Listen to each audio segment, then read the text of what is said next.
अस्सलामुअलैकुम। आज हमारा टॉपिक है प्लाज्मा मेम्ब्रेन के रोल पे या प्लाज्मा मेम्ब्रेन के फंक्शन पे। अगर हम देखें तो हमारे पास प्लाज्मा मेम्ब्रेन का फर्स्ट रोल है न्यूट्रिएंट के ट्रांसपोर्ट में। हमारे पास प्लाज्मा मेम्ब्रेन के थ्रू एक सेल से दूसरे सेल के अंदर ट्रांसपोर्ट ऑफ मटेरियल होता है, यानी हम कोई भी चीज डाइजेस्ट करते हैं तो वो डाइजेशन स्पेसिफिक सेल के अंदर होती है, जैसे हमें पता है।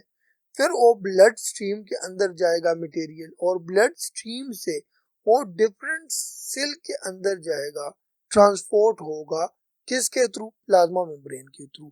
तो प्लाज्मा मेम्ब्रेन के थ्रू हमारे पास ट्रांसपोर्ट ऑफ न्यूट्रिएंट होता है। ये पहला फंक्शन हुआ।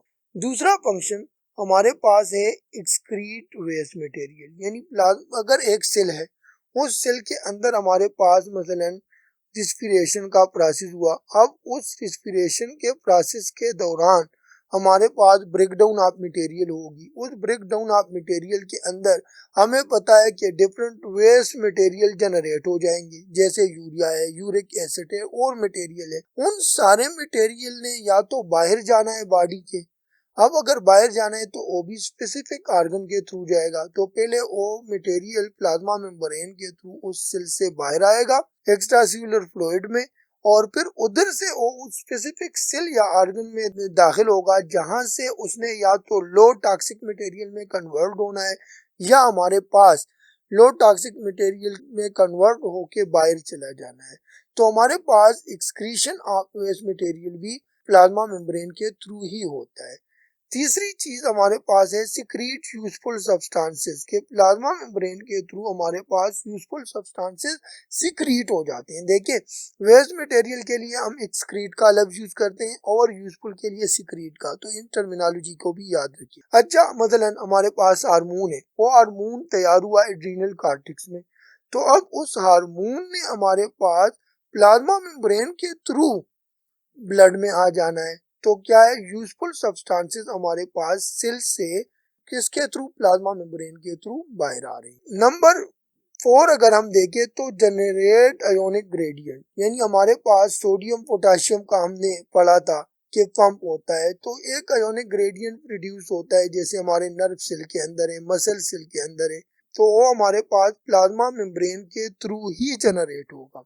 और प्लाज्मा मेम्ब्रेन के थ्रू जनरेट होके हमारे पास फिर वो फंक्शन करेगा डिफरेंट सिग्नलिंग को कंट्रोल करने में मसल और नर्व सेल में। इस तरह से अगर हम देखें तो ये हमारे पास पीएच को मेंटेन रखता है। मसलन जब आयन की मूवमेंट होगी, हाइड्रोजन आयन है, एक किसी जगह एसिडिटी ज्यादा हो गई, तो उस एसिडिटी को कंट्रोल करने के लिए प्लाज्मा मेम्ब्रेन के थ्रू या तो वो एसिडिक कंपाउंड आ जाएगा एक्स्ट्रासेल्युलर फ्लूइड के अंदर, या एक्स्ट्रासेल्युलर फ्लूइड से कुछ ऐसे कंपाउंड अंदर चले जाएंगे जो हमारे पास क्या करेंगे, उसके पीएच को मेंटेन कर लेगा। और बफरिंग प्रॉपर्टी जो हमारे पास सेल की है कि 7.4 पीएच पे वो खुद को मेंटेन करे, तो बफरिंग प्रॉपर्टी मेंटेन रखना प्लाज्मा मेम्ब्रेन का फंक्शन बन जाता है। तो ये हमारे पास क्या है, बफरिंग में इसका स्पेसिफिक रोल है। प्लाज्मा मेम्ब्रेन इसी तरह हमारे बॉडी को प्रोटेक्ट भी करता है। शेप की अगर हम बात करें तो प्लाज्मा मेम्ब्रेन सेल को स्पेसिफिक शेप भी देता है। इसी तरह हमारे पास जो डिफरेंट मटेरियल की ट्रांसपोर्ट हो रही है वो भी प्लाज्मा मेम्ब्रेन के थ्रू हो रही है। हमारे पास प्लाज्मा मेम्ब्रेन के ऊपर हार्मोन बाइंडिंग साइट मौजूद होती है, और उन हार्मोन बाइंडिंग साइट के थ्रू ही हमारे पास डिफरेंट प्रोसेसेस एक्टिवेट होते हैं। तो ये हमारे पास हार्मोन बाइंडिंग के लिए साइट भी प्रोवाइड करता है।